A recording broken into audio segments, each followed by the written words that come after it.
ahora en la continuidad de Fogón en Fogón, en este aniversario número 19, vamos a saludar en este caso a Mariana Piris, es secretaria general de AFUTU, es además secretaria de Interior del PIT-CNT, así que a ella le estamos dando las buenas tardes y la bienvenida de Fogón en Fogón. ¿Qué tal, Mariana? Muy buenas tardes, Andrés Correa te saluda. Buenas tardes y primero que nada, feliz cumpleaños. Ahí está, muchísimas gracias. Ahí está, muchísimas gracias. Decíamos que ahí en el arranque del programa iniciamos este ciclo en el 2003, ahí convocando a los uruguayos de este lado del río a votar en lo que fue el plebiscito por ANCAP. Claro, qué momento aparte del 2003 para empezar a gestar un medio de comunicación alternativo y comprometido. Exactamente. Así que bueno, así estamos. Felicitaciones a todos los que hacen de Fogón en Fogón, desde acá, desde el otro lado del charco. Ahí está. Bueno, Mariana, un poco la convocatoria tenía que ver con, para conocer, para estar atentos. Nosotros venimos ahí haciendo varias notas sobre el ciclo económico y político que lleva adelante el gobierno que lidera Luis Lacalle Pou en Uruguay. Vemos algunos datos que preocupan, pero queríamos saber un poco en tu rol de la secretaría que ocupás en el PIT-CNT, sobre todo y por ser del Uruguay profundo, queríamos saber qué estaba pasando en el Uruguay profundo con esto de la pérdida del poder adquisitivo, la no recuperación de empleos, si uno lo mira en la etapa prepandemia. ¿Cuál es hoy la situación más crítica que viven las y los uruguayos fuera de Montevideo? Bueno, nosotros, como todos los trabajadores, ¿verdad? Pero sobre todo en lo que es el interior del Uruguay, se viene profundizando esta crisis social y esta crisis económica que genera una crisis social. Primero porque a partir de la pandemia hay previo, pero también profundizado por la pandemia, hay una pérdida del poder adquisitivo de los sueldos de los trabajadores que viene agudizándose. Cada vez es más complejo para los trabajadores y las trabajadoras poder llegar a fin de mes y poder cubrir las necesidades básicas que tiene cualquier hogar, y además con otras situaciones que agravan a eso, ¿no? Porque hay un mayor índice de informalidad, hay un mayor índice de desempleo, que si bien nosotros vemos que los números de empleo de la pandemia, previas a la pandemia y después de la pandemia, ahora tienen una recuperación, y el gobierno se ha jactado de poder crecer en los números en términos de empleo. Tenemos que analizar también cuál es la calidad de esos empleos, ¿no?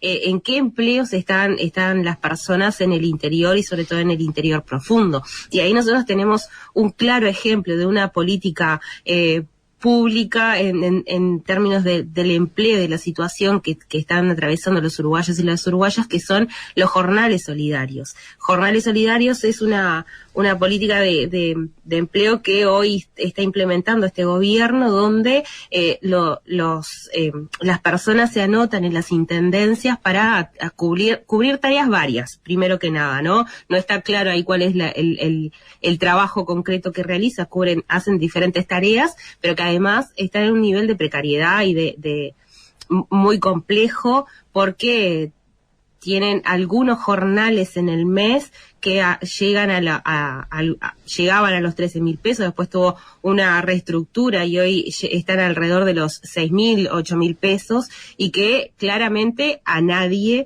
le resulta o le rinde los 6.000 pesos o 8.000 pesos en cualquier familia para poder sostener el núcleo familiar, ¿no? Entonces, si bien hay un discurso, o se quiere instalar un discurso de que hay un crecimiento en la cantidad de empleos, la calidad de esos empleos son desastrosos y la situación de flexibilización que se dan con esos empleos es realmente preocupante, porque además está previsto que la cantidad de jornales que realizan estas personas sean por debajo del mínimo que se necesitan, por ejemplo, para llegar a los jornales para un seguro de paro o para tener ciertos beneficios que tenemos los trabajadores y las trabajadoras. Esa es la situación que tenemos hoy, pero que además eso se está... esta situación general económica está repercutiendo en la vida cotidiana de los trabajadores y de la población en general.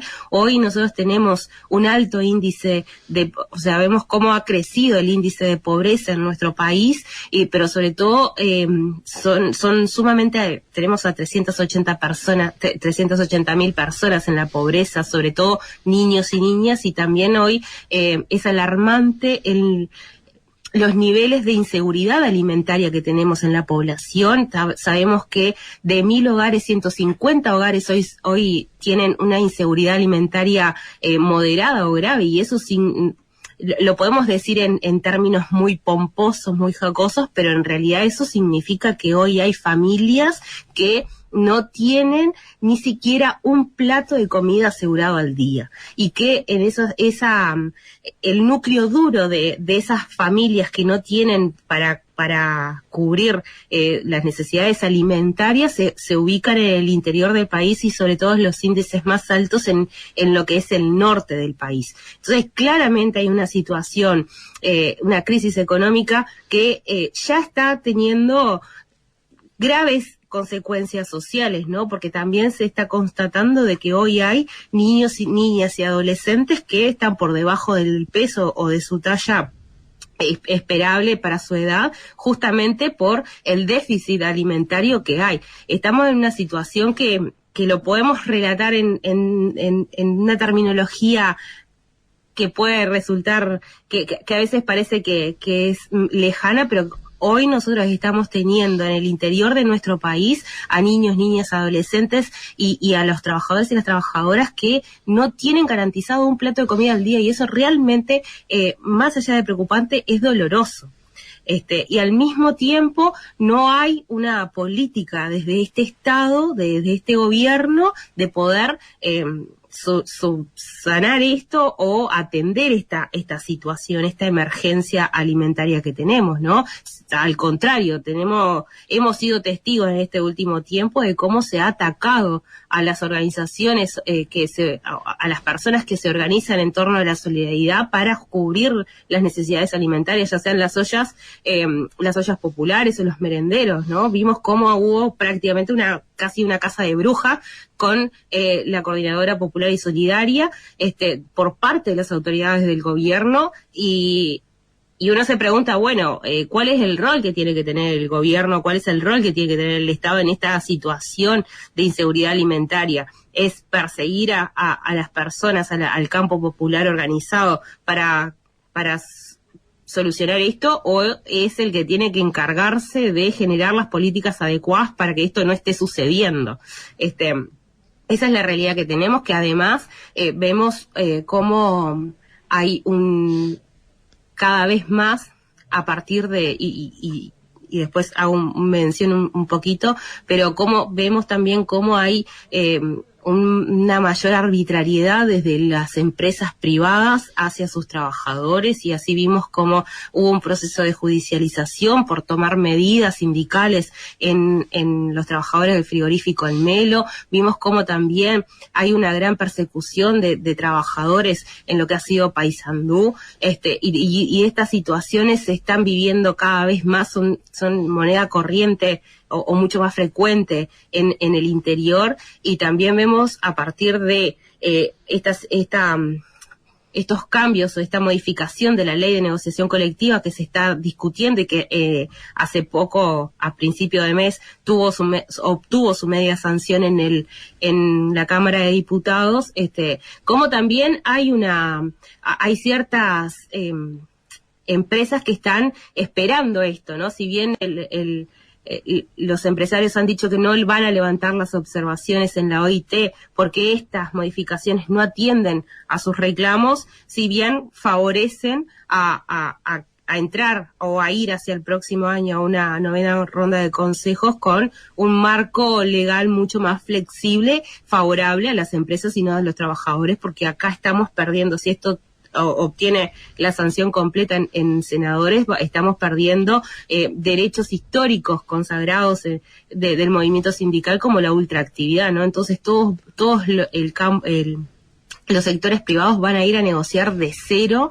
en una situación donde el tripartismo o esta instancia tripartita pierde sentido, ya venía perdiendo porque, bueno, el gobierno poco hacía en ese espacio tripartito, pero a partir de las modificaciones y se terminan de sancionar en el Senado, claramente el tripartismo pierde total sentido. Entonces estamos en una pérdida de derechos constante, una pérdida económica y además sufriendo y pagando la crisis social que nos ha metido este gobierno. Te iba a preguntar, Mariana, porque, bueno, vos mencionabas ahí el desempleo, el empleo precario, los bajos ingresos, la inseguridad alimentaria. El PIT-CNT ha llevado adelante reclamos, ha visibilizado en la calle reclamos y incluso, bueno, con la convocatoria a paro general. ¿Tuvo alguna receptividad de parte del gobierno o fueron reuniones formales y nada? El PIT-CNT se ha reunido con el presidente en una única ocasión, donde parte de los planteos o de la plataforma o de lo que nosotros decimos estuvo presente en esa reunión, pero no tuvo receptividad, no hay una atender a los planteos del movimiento sindical, ¿no? Que no somos pocos, pero que, bueno, no hay un reconocimiento en realidad de lo que es el gobierno a nuestros planteos. Claro. De todas formas, nosotros hemos realizado paros que han sido contundentes. Es más, ahora vamos a un nuevo paro el próximo 15 de noviembre, porque además de toda esta situación, el gobierno tiene 2 reformas importantes que está transitando. Algunas, como la reforma educativa, se está ejecutando prácticamente, porque a partir del próximo año ya va a estar vigente esta reforma educativa, que es sin consulta, que además vulnera y deja sin puestos de trabajo a muchos docentes, que es sin consulta. Pero además también empieza el proceso de instalar lo que es la reforma, lo que ellos llaman la reforma de la seguridad social, que no es más que la reforma jubilatoria que es una reforma jubilatoria y de pensiones. Entonces con la cual nosotros no estamos de acuerdo, y también visibilizando eso es que vamos a un nuevo paro. Pero todas estas situaciones que nosotros denunciamos y que nosotros ponemos arriba de la mesa para visibilizar no han hecho eco en lo que son la estructura del gobierno. Es más, siempre o se nos ha catalogado desde el gobierno como el palo en la rueda. Uh-huh.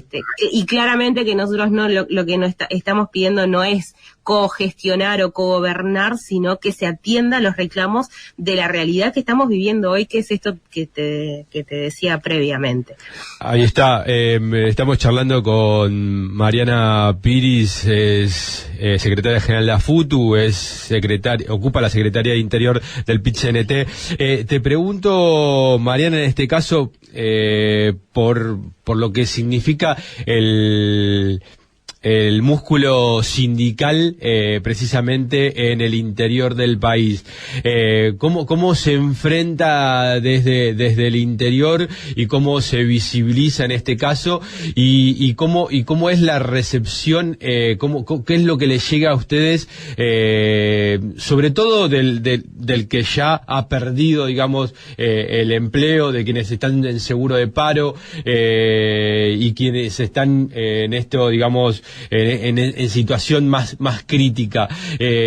¿Cómo lo visibilizan ustedes y cómo se logra, digamos, de alguna manera resistir desde el interior? Bueno, desde todo el movimiento sindical se vienen realizando, no de ahora, desde previa a la pandemia, y se agudizó la pandemia, y hoy ya es una práctica cotidiana la solidaridad con aquellos que perdieron su trabajo, su empleo, en el interior o en cualquier lugar del país, ¿no? En todo el país.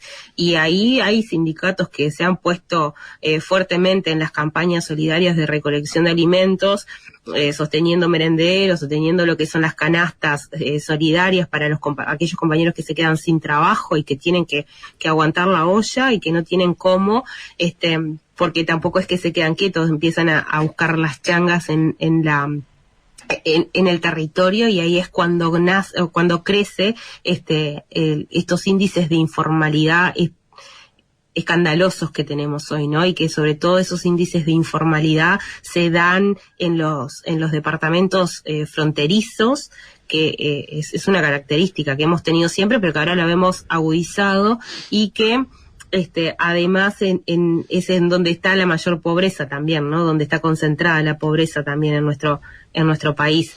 El movimiento sindical ha respondido con solidaridad como corresponde, tratando de sostener a esos compañeros, a esas compañeras, a esas familias en su conjunto, pero también viendo con preocupación y como siempre, como un desafío, el poder seguir generando organización sindical en todos los lugares del país, porque es cierto que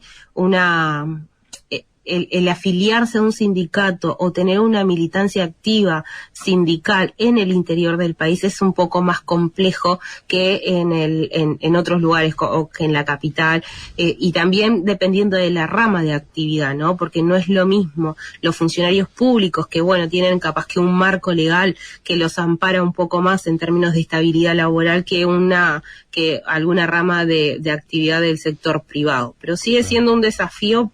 Siempre ha sido un desafío, y ahora más el poder organizar sindicato en el interior, porque también como hay una gran flexibilización, como hay un gran lobby de este gobierno con los grandes empresarios y con los terratenientes, hay compañeros y compañeras que realmente tienen miedo de perder su trabajo y de tener otras consecuencias, como la judicialización que también hemos sido testigos en estos últimos años, que ha aumentado, ¿no? Claro, incluso pueden hasta caer en alguna lista negra de no conseguir laburo, ¿no? En alguien que vive en un pueblo. En un pueblo chico, estar en una lista negra es que nunca más vas a trabajar ahí, claro. Te tenés que ir. Entonces, siempre hubo como un cierto resquemor porque el patrón siempre te puede correr, y más ahora donde hay una deslegitimación y un cuestionamiento, pero además fuertes sanciones a determinadas medidas, ¿no? Ahora tenemos, por ejemplo, 20 trabajadores en Florida que por hacer un paro a una tabacalera china en una zona franca no los dejan entrar a trabajar, y están en conflicto y que no saben ni con quién, cuál es el dueño de la empresa, porque hablan con una gerente que es también del pueblo y que no hace más que cumplir órdenes de otros que están no sabemos si en China o en dónde. Entonces esa realidad también, ¿no? La extranjerización o los capitales extranjeros que están instalados acá y que uno negocia y no sabe con quién está negociando en realidad, que es un empleado más como todos los trabajadores, dificulta bastante el generar organización y resistir frente a los conflictos, resistir económicamente, porque obvio que cuando uno realiza un paro o está en marco de un conflicto y ocupa, bueno, con la regulación de la LUC ahora, pero tiene un perjuicio económico que no es fácil después sostenerlo, porque a veces es el único ingreso en el hogar, pero además con todas las consecuencias jurídicas que eso puede tener al trabajador, que, bueno, entra en esas famosas listas negras, que no es una práctica nueva, que es vieja como el agujero del mate, claro. Y que después tiene que moverse a otro lugar y a conseguir trabajo, porque en los pueblos chicos no vuelve a conseguir trabajo. Y además nosotros ahora tenemos en lo que es la zona fronteriza, sobre todo, una gran incertidumbre por aquellos empleados de los free shop, por ejemplo, que estaban en seguro de paro, se le termina el seguro de paro, y cada vez que está llegando la fecha de que termina el seguro de paro, es una gran incertidumbre si se va a votar ese seguro de paro especial, porque no es un seguro de paro común y corriente, es un seguro de paro especial que necesita ser votado en el Parlamento, y es una gran incertidumbre para los trabajadores y las trabajadoras en esa situación, si van a llegar a votarlo, si le van a adjudicar nuevamente el seguro, o si se van a quedar en la calle sin un ingreso fijo. Nos queda poco tiempo, pero quería aprovechar, vos nombraste ahí la zona fronteriza, obviamente hay una zona que tiene que ver con el río Uruguay y con la Argentina, pero hay una zona muy importante que tiene que ver con esta frontera seca con Brasil, y tuviste la posibilidad de estar en lo que fue el balotaje en Brasil y la victoria de Lula da Silva en las elecciones en Brasil. Ahí un breve comentario, las expectativas que te genera la victoria de Lula, digo, más allá de las instancias que actualmente está viviendo Brasil con cierto, rechazo a lo que es la victoria de Lula, ¿no? Bien, yo lo que creo es que, y desprendiéndome un poco del rol sindical, ¿no? Pero entiendo que la victoria de Lula es sumamente importante porque no es meramente una victoria electoral por gobernar, sino que marca la derrota del fascismo en Brasil, que no es poca cosa, ¿no? Quienes vivimos en frontera, porque yo soy de Bella Unión, que tiene una frontera con Argentina y una frontera con Brasil, y estamos en contacto en contacto cotidiano con el Brasil. Sabemos cómo ha afectado las políticas que ha llevado adelante Bolsonaro en el término de la generación de milicias y en la flexibilización de portar armas, que es realmente jodido para una sociedad, ¿no? Más allá de lo que podamos votar circunstancialmente como sociedad, que ese tipo de políticas y ese corrimiento hacia el protofascismo es realmente preocupante. Entonces me parece que es sumamente esperanzador para toda Latinoamérica la victoria de Lula, que le pone un fin, le pone un parate, no un fin, pero un parate importante, por medio de las elecciones democráticas, a este fascismo impuesto por Bolsonaro.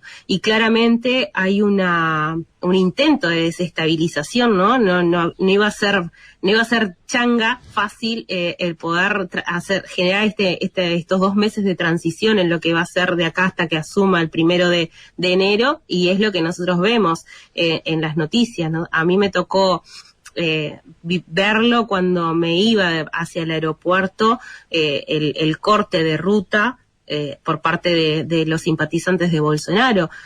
Me parece fundamental también el reconocimiento si bien el reconocimiento a la victoria de Lula internacional, ¿no? Donde claramente, de forma rápida, muchos países de Latinoamérica y del mundo han reconocido la victoria de Lula, lo que genera una cierta, tranquilidad, si se quiere, de que hay un reconocimiento internacional y que hay los planteos de Bolsonaro y de la gente de Bolsonaro o afín a Bolsonaro no cala en el ámbito internacional, y eso me parece fundamental.